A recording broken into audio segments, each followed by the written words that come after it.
नमस्कार, मैं हूं डॉक्टर विपिन, पल्मोनोलॉजिस्ट और चेस्ट स्पेशलिस्ट। आज हम इस वीडियो में बात करते हैं कि माइल्ड के कौन-कौन से पेशेंट्स को हम होम आइसोलेशन के लिए एडवाइस करते हैं और उनमें क्या-क्या ट्रीटमेंट को फॉलो करना है। तो सबसे पहले मैं आपको बता दूं कि माइल्ड केसेस कैसे पहचानने हैं, इसके कुछ लक्षण होते हैं, जो कि मैंने अपने प्रीवियस वीडियो में बता रखे हैं। आप वो वीडियो मेरा देख सकते हैं, उससे आप पहचान सकते हैं कि ये माइल्ड केसेस कौन से होते हैं और इनमें कुछ-कुछ वार्निंग साइन भी होते हैं, जो कि आपको बताएंगे कि आपके पेशेंट में हॉस्पिटल एडमिशन की नीड है। तो सबसे पहले मैं इस वीडियो में बताऊँगा कि जो होम आइसोलेशन होता है, वो किन-किन पेशेंट्स में कराया जाता है। तो सबसे पहले आपका जो पेशेंट है, वो माइक्रोबायोलॉजिकली कन्फर्म होना चाहिए। इसका मतलब हो गया या तो उसके अंदर एंटीजन या फिर आरटी-पीसीआर पॉजिटिव होना चाहिए। जब ये चीज़ें पॉजिटिव होती हैं, तो वो एक कोविड का केस हो जाता है, एक कोरोना का केस हो जाता है। उसके बाद में हम ये देखते हैं कि उसको होम आइसोलेशन की ज़रूरत है या फिर उसको हॉस्पिटल रिक्वायरमेंट है। तो उस हम ये चीज़ हम डिसाइड करते हैं पेशेंट की जो सिम्पटम्स होते हैं उसके अकॉर्डिंग डिसाइड करते हैं। अगर पेशेंट को माइल्ड सिम्पटम है तो हम उसको होम आइसोलेशन की एडवाइस करते हैं। अगर पेशेंट को मॉडरेट टू सीवियर सिम्पटम्स हैं और उसके साथ में पेशेंट को कोई भी कोमोर्बिडिटी की कंडीशन है, जैसे कि पेशेंट को हाइपरटेंशन है, डायबिटीज है, ओबेसिटी है, तो हम पेशेंट्स को हॉस्पिटल एडमिशन की एडवाइस देते हैं। तो आज मैं इस वीडियो में बात करूंगा कि होम आइसोलेशन में आपको क्या-क्या करना है और होम आइसोलेशन किन-किन को एडवाइस किया जाता है।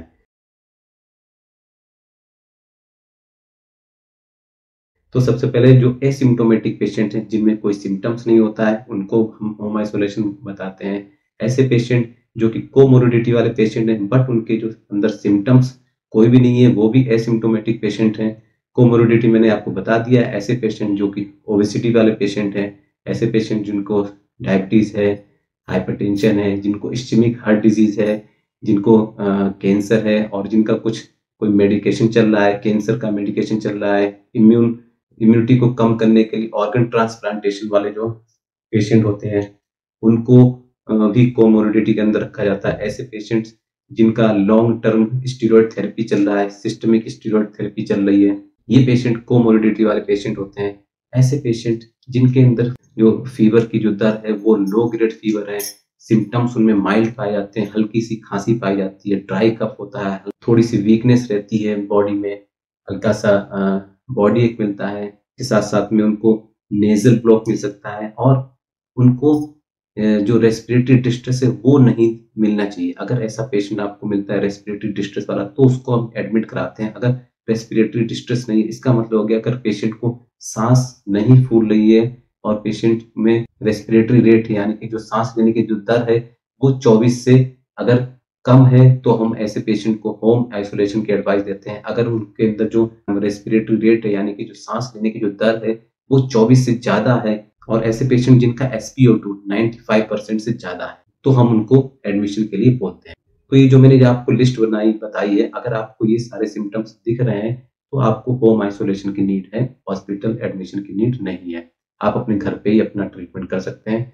अपने डॉक्टर्स को दिखाइए, डॉक्टर के हिसाब से जो वो प्रिस्क्रिप्शन देंगे, उसको फॉलो करिएगा और जो मेडिकेशन वो आपको देंगे, उसको रेगुलरली लीजिएगा और उसके साथ-साथ मैं आपको कुछ चीज़ें बता रहा हूँ, उनको भी आप फॉलो कर सकते हैं।